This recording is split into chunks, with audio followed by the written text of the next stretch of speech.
On February 24, 1978, five men, Jack Madruga, Jackie Hewitt, Bill Sterling, Ted Weyer, and Gary Mathias, embarked on a trip from Yuba City to Chico. They were excited for a night of camaraderie and sports. Little did they know, this outing would lead them into a chilling mystery.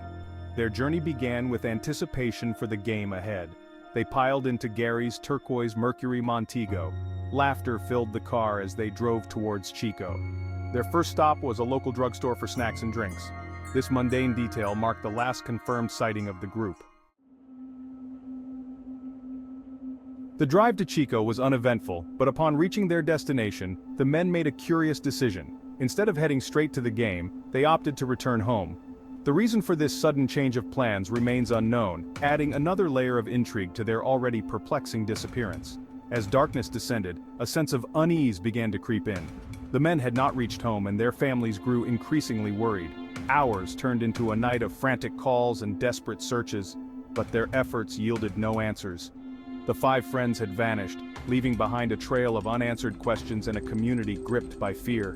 Days later, a glimmer of hope emerged from the dense forests of the Plumas National Forest, nearly 70 miles from Chico. A passing motorist stumbled upon Gary's car, abandoned on a deserted mountain road. The discovery sent a collective shiver down the spines of investigators and families alike, for it only deepened the mystery. The car, covered in a light dusting of snow, sat eerily silent, a stark contrast to the lively group it had carried just days earlier. Inside, investigators found traces of the men's presence, half-eaten food, scattered belongings, and prescription medication, all untouched since their disappearance.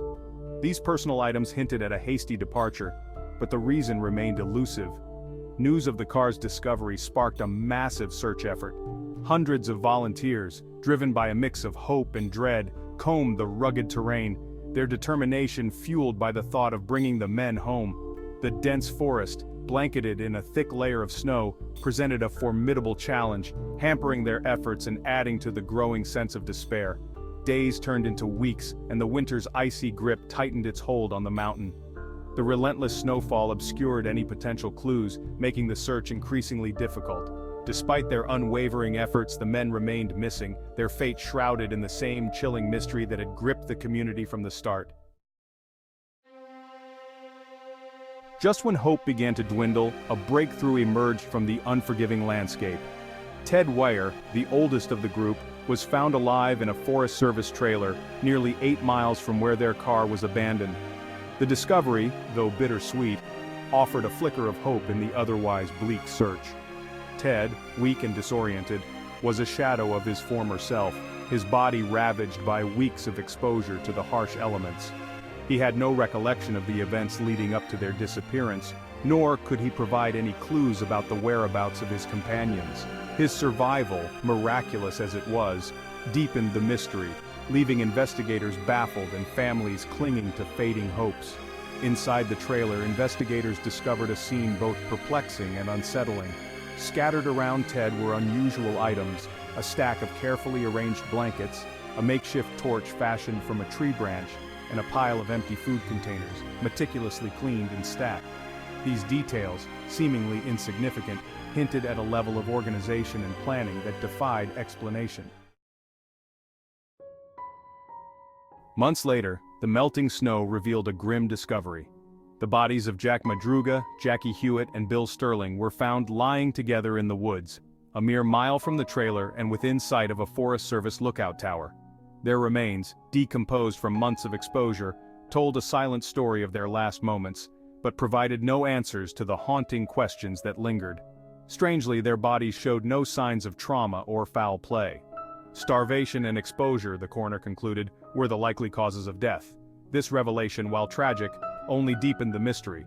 Why, if they were lost and starving, did the men not seek help from the nearby lookout tower, a beacon of civilization within their reach? Adding to the enigma, Gary Mathias, the owner of the car and the supposed leader of the group, was never found.